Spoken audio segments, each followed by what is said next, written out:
My name is Skylar. I'm a junior and I'm studying communications. And when I was 16, a friend randomly handed me President Gash's book, Divine Collision. And I remember reading it and just feeling instantly captivated. I've never in my life felt so compelled and so stirred in the depths of my being that I have to be a part of something. So flash forward 4 years from the time I began sensing a calling to Uganda. I had tried to go several times, but every single time it fell through.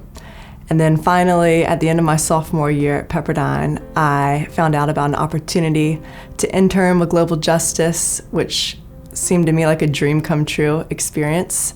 And I decided to say yes to it. And with that, I kind of painted this picture in my mind that a bunch of Americans were going to Uganda to offer their help and to help them have better access to justice in their country. But when I went to Uganda this summer, I realized that it's actually much different than that. We are simply coming alongside so many passionate, determined Ugandan leaders, and we're supporting them as they lead the efforts for justice in their country. So while we were in the prison project, we were able to provide access to justice for over a fourth of the prison's inmates, 363 individuals, which is unbelievable. We saw close to 90 plea bargain agreements signed, and we had an all-time record of 60 withdrawals or dismissals, which means that 60 people's cases were dropped.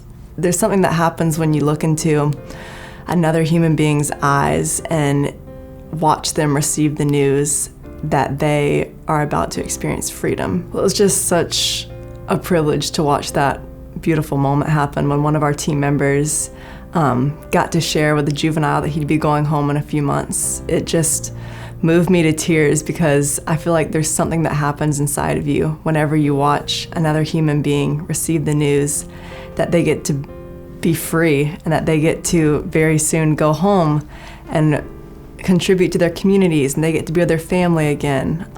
After this trip to Uganda, I feel like I know without a shadow of doubt in my heart that my purpose is to serve people across the globe that may not be able to speak up for themselves, that don't have access to justice, and that are facing injustices that many of us could never wrap our minds around here in the States.